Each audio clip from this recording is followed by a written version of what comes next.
देशातील केंद्र सरकार व राज्यातील सरकार कंत्राटीकरणाला व खाजगीकरणाला मोठ्या प्रमाणात प्रोत्साहन देत आहेत। त्यामुळे देशातील कोट्यावधी कामगारांमध्ये असुरक्षिततेची भावना निर्माण झाली आहे। त्यातच सरकारने जुने कामगार हिताचे 29 कायदे बदलून त्याऐवजी 4 श्रमसंहिता लागू करण्याचा निर्णय घेतला आहे। जिल्हाधिकारी कार्यालयावर प्रचंड मोर्चा काढण्यात आलाय। त्याचवेळी स्टेट बँक चौकात रास्ता रोको करण्यात आले। या देशव्यापी जेल भरो आंदोलनात अंगणवाडी कर्मचारी, आशा वर्कर्स व गटप्रवर्तक, अर्धवेळ स्त्री परिचारिका, शालेय पोषण आहार कामगार कर्मचाऱ्यांनी केंद्र व राज्य शासनाच्या विरोधात प्रचंड घोषणाबाजी करून जिल्हाधिकारी कार्यालय परिसर दणाणून सोडलाय। जिल्ह्यातील सर्व C2 संलग्न योजना कर्मचाऱ्यांसह इतरही जिल्ह्यातील कामगार मोठ्या संख्येने सहभागी झाले होते।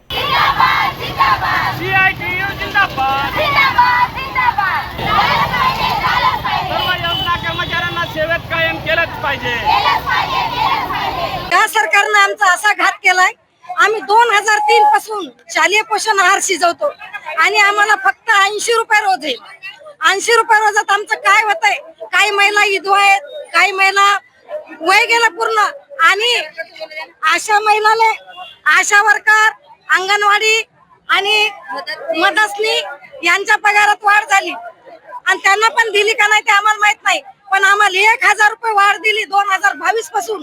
आम्हाला 1 रुपया सुद्धा मिळाला नाही अजून, आणि आम्हाला 10 ते 3 वाजेपर्यंत चुलीवर स्वयंपाक करावा लागतो। गॅस सांगितले तर आमचे डोळे चाललेत, पण हे सरकार आम्हाला गॅसची पण बरोबरी करून नाही राहिलं।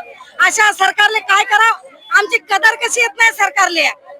आमच्या जीवाची खेळणं चाललंय। कित्येक बाळाला डोळे गेले, चटके लागतात आणि आमच्या पगाराची वाढ काही व्हायला नाही लागली। आमच्या गाड्यावर आम्हाला झाडावं लागतंय, भांडे धुवावं लागतात, सगळं शिक्षक लोक आम्हाला त्रास करतात। आणि सर साहेबांना आम्ही विनंती करतोय की या फडणवीस साहेबांनी आमच्यावर लय अत्याचार केलाय सर। आमचा पगार वाढत नाही, काय नाही। 2500 रुपये आमच्या पान खायची आहे सर। आम्हाला फक्त 83 रुपये रोज पडतोय। 83 रुपये रोजात आम्ही मुलं सांभाळावं का दुःख झालं आम्हाला। गोळ्या खाऊन काम करावं लागतात आम्हाला। 4 गोळ्या खातो आम्ही, पण आमची अजून कोणती सोय नाही।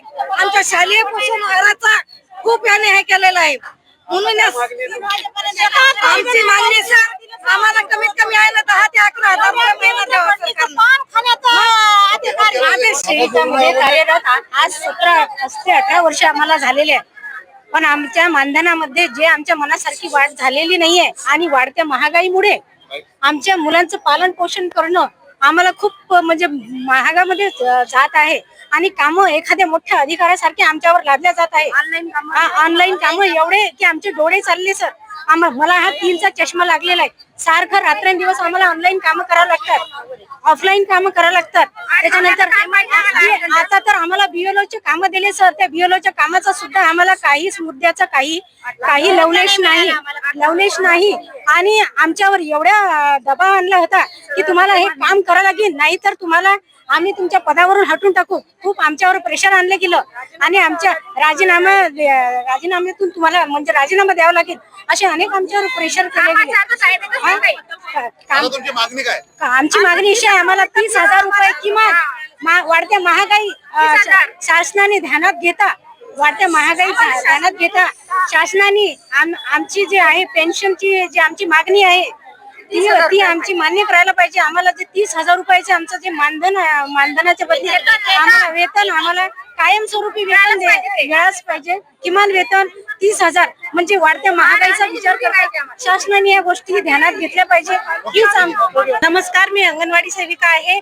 आम्ही सर्व प्रकारच्या सेवा आणि सुविधा पुरवतो। लसीकरण असो, पोषण आहार असो, शिक्षण असो, मुलांना पूर्व प्राथमिक शिक्षण असो, गरोदर मातांच्या सेवा असो, आम्ही सर्व सुविधा पुरवतो। पण आम्हाला त्या बदल्यात तसं वेतन मिळत नाही। आम्हाला मानधनही खूप कमी मिळते।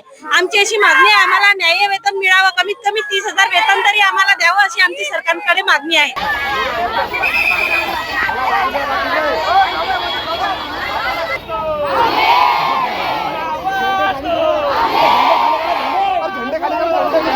सरकार होश में आके बात करो, बात तो तुमको करनी होगी।